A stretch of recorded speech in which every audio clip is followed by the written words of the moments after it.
Cerca Teleeuropa sul tuo Play Store o Apple Store e scarica la nostra app. Disponibile per tutti gli utenti Android e Apple. Ti aspettiamo. Bullismo tra adulti a Cosenza, vittima una mamma straniera che ha denunciato quanto accaduto alla polizia. Ai nostri microfoni lancia un appello e dice: basta indifferenza, aiutateci.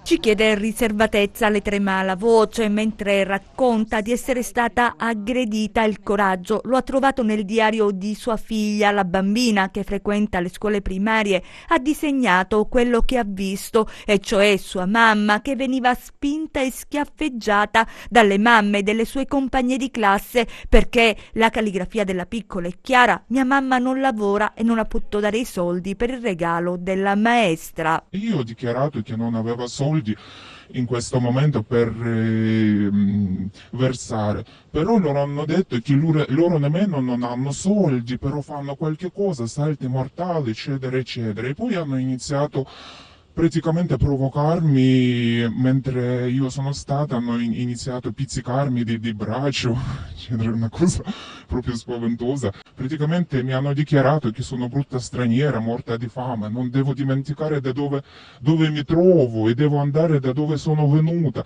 ma cose pazzeschi, pazzeschi. La donna, che ha chiesto aiuto alla nostra redazione, ha denunciato quanto accaduto a Cosenza alla polizia. Ora teme per sua figlia. La mia preoccupazione esiste, mi rendo conto dove mi trovo e cosa si può succedere, però diciamo se ognuno deve stare in silenzio, e silenzi fanno andare avanti, diciamo, come un tumore maligno, cose che succedono. Se uno non fa altro passo, dove arriviamo? In Italia da oltre 15 anni la dignità del sacrificio, lavori precari ma onesti le consentono a Mette di sopravvivere. Una vita durissima, lei continua a lottare e lancia un appello. Io chiedo aiuto alla società cosentina, il mio grido, proprio grido del mio cuore, di non essere indifferente, perché indifferenza, oggi è successo a me, domani si può succedere a te, ai tuoi figli, chiunque può succedere. Speriamo che una donna sola e una bambina possano trovare la serenità perduta.